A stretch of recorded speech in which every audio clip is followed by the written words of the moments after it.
Ողջույն, ես Նիկողոսյան Նարինեն եմ, սովորում եմ Մխիթար Սեբաստացի կրթահամալիրի միջին դպրոցի 8-րդ դասարանում։ Այսօր ես կներկայացնեմ լաբորատոր աշխատանք թելավոր ճոճանակի տատանումների մասին։ Լաբորատոր աշխատանքի նպատակը ճոճանակի թելի երկարությունից տատանումների պարբերության և հաճախության կախվածության պարզաբանումն է։ Անհրաժեշտ սարքեր և նյութերն են անցքով կամ կեռիկով գնդիկը, թելը, ամրակալան կցորդիչով և թաթով, վայրկյանաչափը կամ վայրկյանացույցը, չափաժապավենը և մկրատը։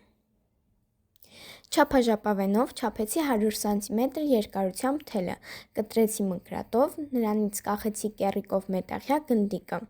այն ամրացրեցի ամրակալանի կցորդիչից այնպես, որ փոքր-ինչ սեղանից կամ գետնից բարձր լինի։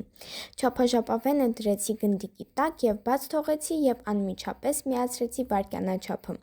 Գնդիկը շեղեցի հավասարակշռության դիրքից 8-ից 10 սմ։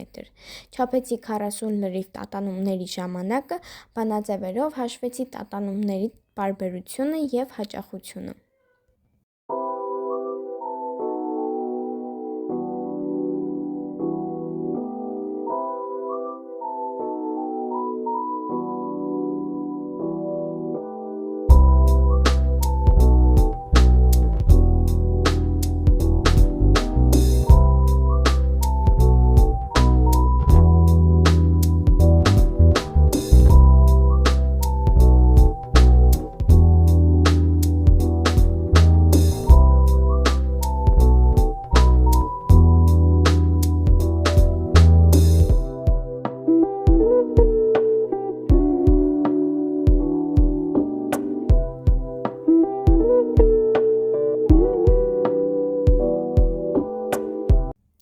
Փորձը կրկնեցի, կարճացնելով թելը 4 անգամ 25 սմ-ով, տատանումների լայնությունը դարձնելով 2 սմ-ից 3։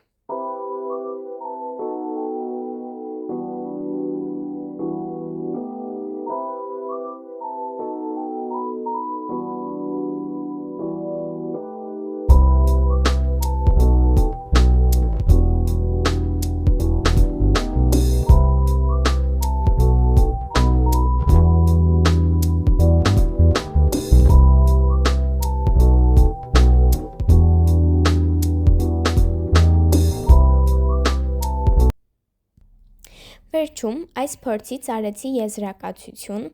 որ տատանումների ժամանակը կախված է նաև թելի երկարությունից, որքան կարճ է այն, այնքան ավելի է կրճատվում տատանումների ժամանակը, իսկ տատանումների քանակը կրճատվում է մարմնի վրա ծանրության առկայության դեպքում։ Ցտեսություն։